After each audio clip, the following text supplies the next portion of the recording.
চৰাইদেউ মৈদামক বিশ্ব ঐতিহ্য ক্ষেত্ৰ ঘোষণা কৰা হৈছে ইউনেস্কোয়ে কৰিলে আনুষ্ঠানিক ঘোষণা 600 বছৰীয়া আহোম শাসনৰ প্ৰথম ৰাজধানী চৰাইদেউৱে এই স্বীকৃতি পোৱাৰ পাছতে ৰাজ্যৰ তৃতীয়টো বিশ্ব ঐতিহ্য ক্ষেত্ৰ হ'ল চৰাইদেউ মৈদাম কাজিৰঙা মানাহৰ পাছত এবাৰ মৈদামে পালে স্বীকৃতি ভাৰতৰ 43 সংখ্যক বিশ্ব ঐতিহ্য ক্ষেত্ৰ হ'ল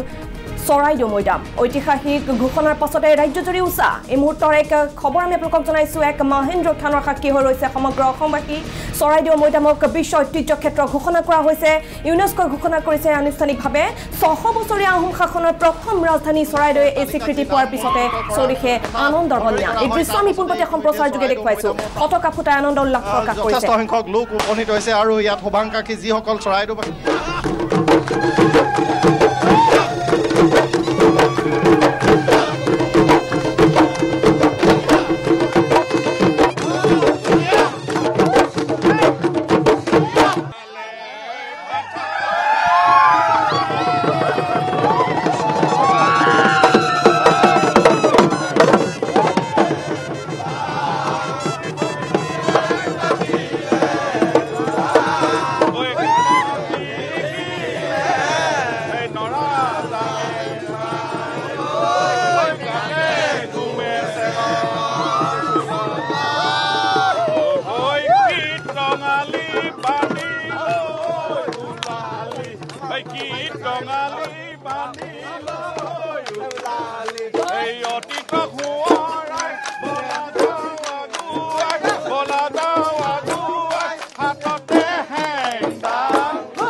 আনন্দৰ মুহূৰ্ত ফূৰ্তিৰ মুহূৰ্ত গৌৰৱৰ মুহূৰ্ত আৰু এই ঐতিহাসিক ক্ষণৰ সাক্ষী হ'বলৈ পাই আমিও গৌৰৱান্বিত হৈছোঁ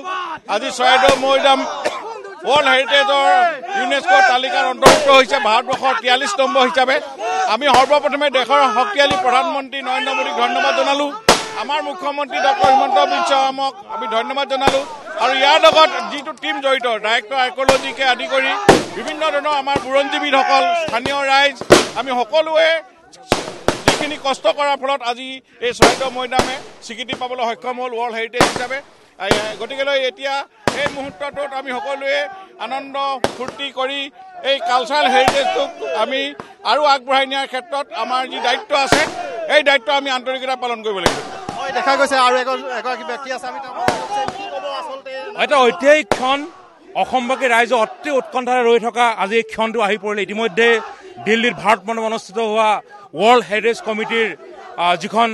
40 সংখ্যক ছেছনৰ সভা অনুষ্ঠিত তাই ইতিমধ্যে ডিক্লেয়াৰ কৰিছে আমাৰ বাবে অত্যন্ত গৌৰৱৰ কথা আৰু চৰাইদেউবাসী ৰাইজে মই পোনপ্ৰথমে ধন্যবাদ জনাব বিচাৰিছোঁ আহোম ঐতিহ্য আহোম সাম্ৰাজ্য 600 বছৰীয়া ইতিহাসৰ এই গৌৰৱস্থলীক তেখেতলোকে যি আজিলৈকে এনেকৈ সংৰক্ষণ কৰি ৰাখিলে যেনেধৰণে চৰাইদেউবাসী ৰাইজে ইয়াক মৰম চেনেহ কৰি ৰাখিলে তাৰ বাবে আজি আমি এই গৌৰৱৰ ক্ষণটো পাবলৈ সক্ষম হৈছোঁ আমি ভাৰত চৰকাৰৰ মাননীয় প্ৰধানমন্ত্ৰী নৰেন্দ্ৰ মোদী ডাঙৰীয়া অসমৰ মুখ্যমন্ত্ৰী ডক্টৰ হিমন্ত বিশ্ব শৰ্মাক বিশেষভাৱে ধন্যবাদ জ্ঞাপন কৰিবই লাগিব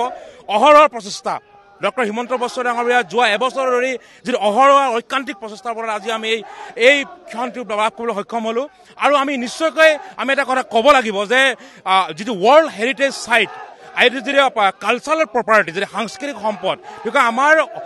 পৰ্যটনৰ ক্ষেত্ৰত অসমে নতুন গতি লাভ কৰিবলৈ সক্ষম হ'ল চৰাইদেউ এটা নতুন গতি লাভ কৰিব সক্ষম হ'ল পৰ্যটনৰ ক্ষেত্ৰত পূৰ্বতে আমাৰ নেচাৰেল যিটো ছাইড আমাৰ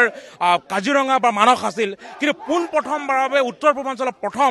চৰাইদেউ মৈদামস্থলী কালচাৰেল প্ৰপাৰ্টি সাংস্কৃতিক এই বিশেষ শাখাত এই অন্তৰ্ভুক্ত হৈছে মই ভাবোঁ যে এইটোৱে আমাৰ টুৰিজমৰ ক্ষেত্ৰত এটা মাইলৰ খুঁটিৰ পৰা পৰিগণিত হ'ল Let me congratulate India on behalf of the entire committee for the inscription of this property. India, you have the floor up to 4 minutes to offer a statement. Thank you. Moidams are tangible witness to the 6th century long belief and customs of the Ahom rulers, which is corroborated with their royal chronicles. This is the third property from the state of Assam to be inscribed, but the first in the cultural category. The previous two were inscribed long back in 1985, that is 29 years ago, in natural category. This is a great gift of the people of India, and I would like to thank the Ministry of External Affairs, Permanent Delegation of India to UNESCO, Ministry of Culture, the Archaeological Survey of India, and the State Archaeology Department of Assam for close coordination.